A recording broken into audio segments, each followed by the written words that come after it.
Hey everybody, today I am going to be reviewing Marriage Story. This film is written and directed by Noah Baumbach. This is a fictional story, but it's also quite a heavily autobiographical story that's sort of documenting the beginning of the end, essentially. It's a meditation, perhaps a self-reflection on marriage and why, on a person's marriage, and why it didn't work, and how a lot of that is discovered through the messiness and the ugliness of a separation. When you do films such as this, where it's a slice of life type of film with comedic elements involved, with elements of satire that are certainly mocking society and just human behavior, the intent and the pathos can sometimes get lost in all of that, where it becomes almost too much of a good thing.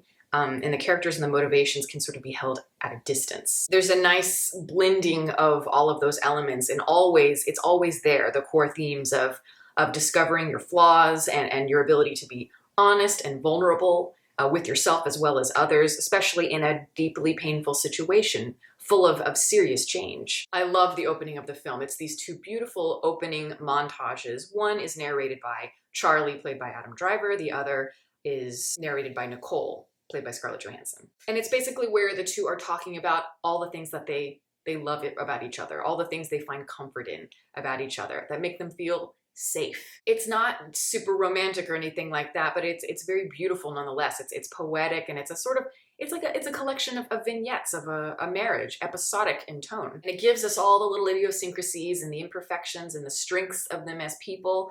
Everything from, looking at the character of Nicole, she's a mother who really listens, and she knows how to play. She knows how to play with her child, but she also, she'll make a cup of tea and she'll never drink it. It'll just be sitting around the apartment. She doesn't know how to be tidy, etc. I think it's crucial in the beginning of the film for two big reasons. First of all, yes, this might be a story of a marriage ending, but it's a complicated one, like many of them out there. And I think it's really important to set a tone for these two that they do. Despite their differences, they respect each other. They have admiration for each other, and they want to continue that no matter what happens. It's just that sometimes we unfortunately grow apart, and our identities, while they may converge for a time, eventually they start to change. And that leads to often losing yourself in what you want and incompatibility. And I also think it's important because of the jarring juxtaposition of the following scene after the montages are finished. Because you realize that they're not just talking about each other in this way just for the sake of it. They are trying to make peace with each other, and they're reading in their heads what they've written about each other in a therapy session. And you realize that their marriage is about to end. This is the very beginning of the end. And so there's a very bittersweet and painful quality to it, because all of these things that they love about each other or don't love about each other, that might find annoying or interesting, whatever, they're all going to be put to the test and, possibly ripped apart through this divorce. This movie, of course, is like it's a portrait of human behavior, a deconstruction of behavior in a relationship sense, but also it's heavily about social behaviors through the filter of like the legal system. You feel the genuine humanity amidst the superficiality, and then at the same time, you also see the ridiculousness of social behavior and how there is a sourness to it, and there's a bittersweetness. You can feel the honesty that's laced with this sense of maybe darkness to it, but it's always sprinkled with this humorous afterbite. And that to me captures so much about humans and behavior, how precious it can be, how unbearable it can be, how annoying. You see a lot of those elements brought out more in the supporting players, but I think it's most glaring in the divorce lawyers themselves, through the dignity of somebody like Bert, played brilliantly by Alan Alda. He's wonderful. And how that is contrasted with this salty, shark-like behavior of Laura Dern's character. She is representing Nicole in the divorce, and then you've got Ray Liotta's character, who ends up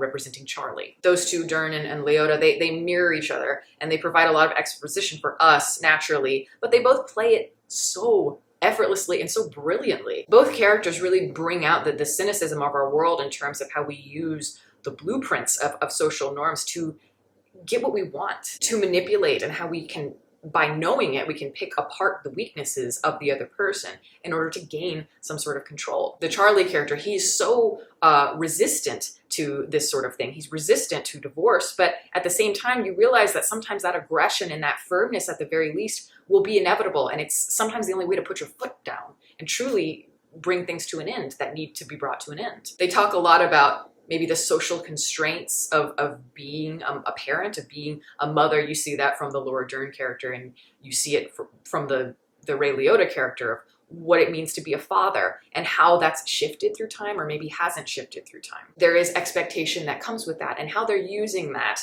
to build their cases. I think that this movie, and I was thinking it the whole way through I was watching it, it has a lot of similarities to a movie like Kramer versus Kramer, which came out in 1979, starring Dustin Hoffman and Meryl Streep as the character, the couple that's breaking up the marriage. But it's also about having a child at the center of this family, and that raises the stakes significantly. But I found this film, Marriage Story, to overall be more balanced than that one. Kramer is told from the point of view of the Dustin Hoffman character, and for the most part, I would argue that Marriage Story, though there is more balance there, I do think it's certainly told from the point of view of the Adam Driver character in many respects. With Kramer, though it's fine as it stands, I wanted more of the Streep character's internal struggles and what led to her decision to give the film more complexity. I mean, what drives a person to leave their husband and their child? Yes, I mean, we get a brief overview of it, but I wanted to know more. This is something that I think at the time was starting to become more popularized, this idea of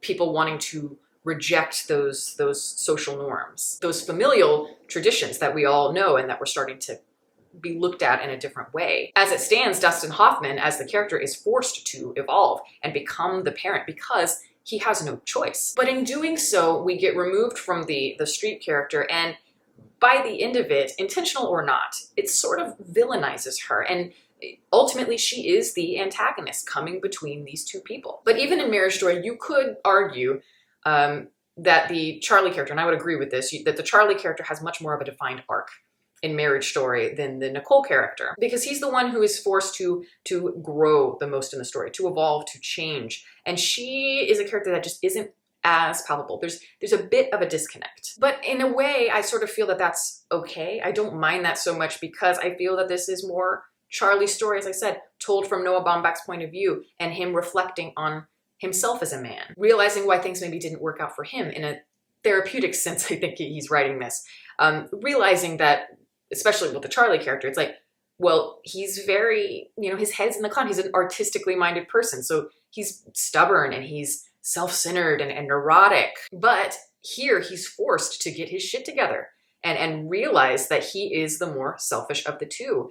And though they both have their faults, without question, maybe it's more his fault that the marriage is ending. The burden really falls on his shoulders, and he's the one who doesn't realize that until much later. It's just a little bit more complex to me. So therefore, I am, for the most part, I'm okay with the Nicole character needing to find her own identity, and that being the catalyst for the Charlie character's growth. One of the big things about realizing why a relationship didn't work is thinking about, did I really know that person? Did I really understand them? And I think you could see here a lot throughout the movie that maybe he doesn't. And there is where the disconnect lies. I really like the way that this film comes to a close in the third act, because it does remind me a lot of the beginning, where you have the two narrative passages by the two characters. Because here that's mirrored, because they both have these little musical numbers that they do. Both of their arcs sort of become complete through song, through performance. And both of those songs heavily contrast each other. Adam Driver's delivery of the Sondheim song is, I thought it was so wonderful. It's the most honest. It's just a wonderful performance. I was brought to tears by it. Overall, I think this movie really succeeds in what it's going for. And it tackled a lot more than I thought it was going to, just in terms, like thematically it did. And yet it always stayed grounded in what it was trying to convey. And I think Baumbach, he really got great performances out of these actors. Scarlett Johansson is a person I have never been a fan of. There's not one performance where she's fully present on screen that I've ever been convinced by. Not one. This is the first one that I actually liked and thought, wow. I mean, it was on another level for her. Of course, Adam Driver is always incredible to me in these sorts of works. Laura Dern is incredible, just her mannerisms and everything.